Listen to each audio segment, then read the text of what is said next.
전 세계 98%의 사람들이 앓고 있는 질병은 미국에서 매년 2만 명이 오해하기 때문에 죽는다? 당신이 오늘 조금이라도 스트레스를 받았다면 꼭 봐야 할 이야기. 전 세계 98%의 사람들을 위한 켈리 맥고니걸의 강연인데요.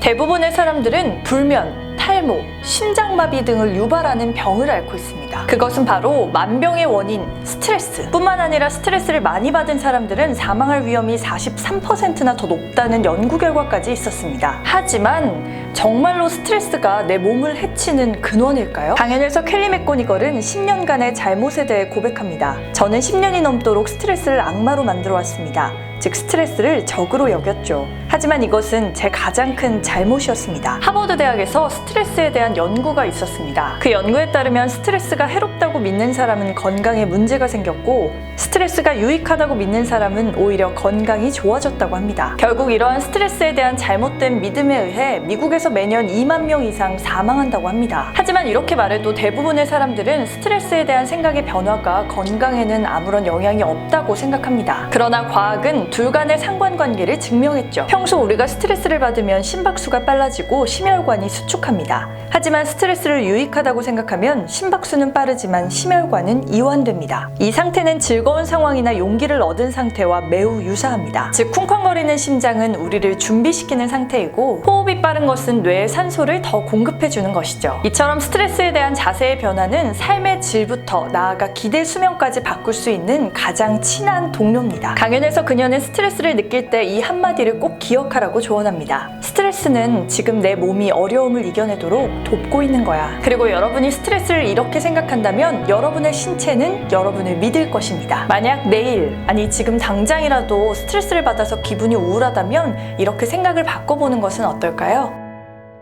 사실 저는 스트레스가 만병의 근원이라고 생각해온 사람입니다. 그래서 스트레스가 오히려 유익할 수 있다는 게 약간 의아하게 느껴졌는데요. 그 새로운 프레임을 과학적으로 입증해주니까 나중엔 연사의 말에 수긍이 가더라고요. 사실 살다 보면 스트레스 받을 일은 정말 차고 넘치지 않았나요? 예기치도 않은 일들이 수도 없이 벌어지니까 스트레스를 안 받고 사는 게 더 이상할 정도죠. 하지만 스트레스를 무조건 나쁘다고 생각하기보단 스트레스가 몸에 해롭다라는 이 믿음 자체가 정말 맞는 것인지 다시 한번 돌아봤으면 어떨까 해서 이 강연을 여러분께 추천드리고 싶었습니다. 나아가 스트레스를 독이 아닌 약으로 만들 수 있는 구체적인 방법이 궁금하시다면 2015년에 발간된 스트레스의 힘이라는 책을 권해드립니다. 여러분의 건강하고 열정적인 생활을 응원하는 강연 읽어주는 남자의 강연 리뷰였습니다.